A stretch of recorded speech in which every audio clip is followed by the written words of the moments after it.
1, 2. 1, 2, 1, 2. 1, 2, 5, 6, 3. Again. Again. 1, 2. Hey, this is my boxing coach, Nas. And you know, to stay in great shape, you not only need exercise, but you need great fuel for your body. And Nas asked me great cooking questions. Recently, you were asking me about brown rice. Right. What's your question about brown rice? Question is, do you cook the brown rice heating it up, or do you cook it cold? So it's a whole grain rice. Do you put it in the cold water first and then turn the fire Right. on? Or you put it in hot boiling water? Right. Tell you what, when you let me get out of here, we'll go in the kitchen and figure it out. Definitely. Thanks, Nas. All right.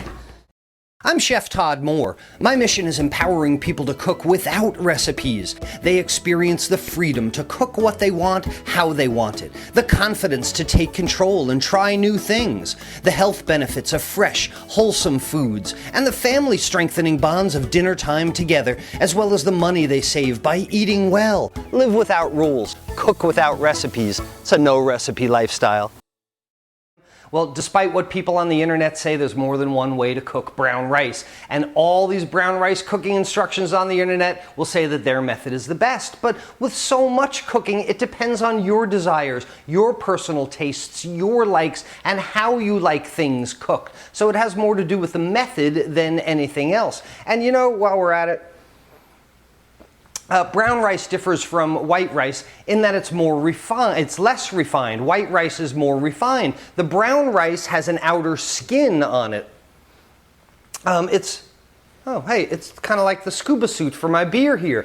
Brown rice has this outer skin, and it's the membrane, this bran underneath that we want to cook. So when you're cooking brown rice, it takes more liquid. It takes more time. Brown rice cooking instructions are generally going to lead you in one of two ways. Either you put the liquid and the rice together and then bring them both to a boil, or you bring some liquid to a boil on the stove and then add your brown rice. Well, what's the difference? This is the experiment that we're going to do today.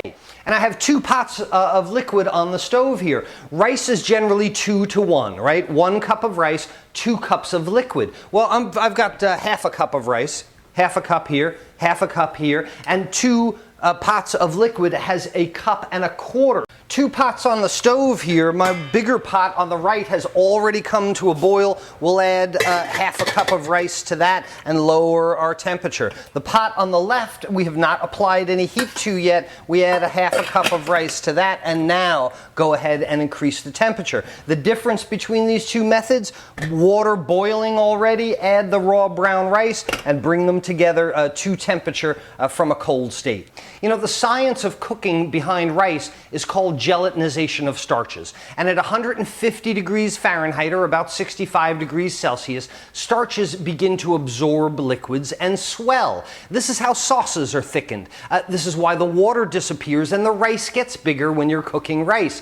But different rices have different starch contents. So like sushi rice is very, very sticky, right? It sticks together. Jasmine rice, very fluffy, like Indian food. But once the bran, the outer bran, is cracked like the scuba suit on my beer here, then the starches start to gelatinize and it makes them stick together in lumps.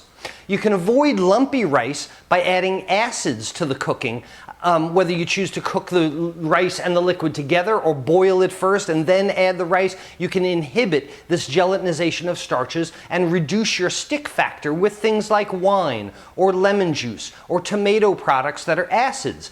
Also, if you coat the grains in fat, like making risotto, if you do a simple saute method, saute your brown rice kernels, what happens? The heat starts to crack the scuba suit, the bran, off the brown rice, and you start to soften it that way. This reduces your stick factor. After about 40 minutes or so, let's take a look at our 2 pots of brown rice. This one here on the left was the one where it started cold, the 2 of them together. And in this pot, now look at this fluffy rice that we have. These kernels are burst, and if I get it really close, can you see where like the outer bran of some of this rice, they're burst at the end, they're kind of frayed at the end. This absorbed a lot of liquid, swelled. It is our gelatinization of starches. Nice looking brown rice. Let's take a look at the pot where we had the water boiling first, and if you notice, this is dried out on the bottom. This pot is dried because a lot of that water that boiled originally turned to steam and boiled off. pot on the left that started cold. Let's take a taste of our rice. It's soft, kind of nutty, moist, very watery. Now I used water. I would normally use some kind of broth for flavor, but let's compare that to the rice where we started the water in a boil first. Much harder, much crunchier, much nuttier. Still done. Well, some of that water boiled out at first. This is just as good, but I get two different flavors from two different methods of cooking rice. So what's the one way to cook rice? There is no one way. It's the one way that's best for you.